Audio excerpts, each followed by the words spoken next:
Good afternoon to you and welcome to another political betting update. This is State of the Race. I'll look at everything general election here at Star Sports. Now, there haven't been any market movers to tell you about, so everything's still right as it was yesterday evening. But one thing is happening that could have an effect on pretty much any betting market. I am talking about the huge voter registration drive. First things first also, register to vote. Today is your last chance to make sure that you can participate in the most crucial general election of my lifetime, perhaps of yours too. Now, on to the actual voter registration numbers. Now, every election or so, the Electoral Commission and the Electoral Reform Society encourage people to register to vote in the general election. It's a basically goodwill democratic exercise, and important too. This usually tends to add a few thousand more people onto the electoral roll. Many of them tend to be young.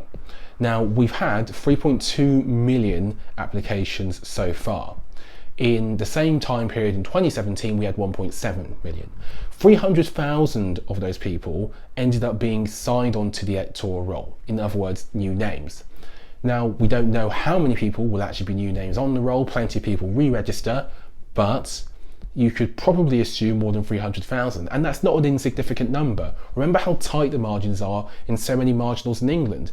Remember how tight the margins were between so many of the Labour and Conservative seats last time, and remember how short the Tories were of a majority. It all makes a big difference. Nearly 70% of these applications have come from 18 to 25-year-olds. It's a group that tends to lean Labour.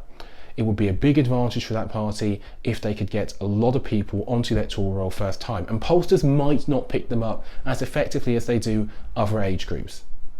It's something to think about even if you can't quantify it, because plenty of the constituencies upon which we're betting at Star Sports are more than knife edge enough to be changed by this. And perhaps the whole result too. Thank you very much for watching this political betting update. Remember, the polls might say one thing, I say bet with Star Sports.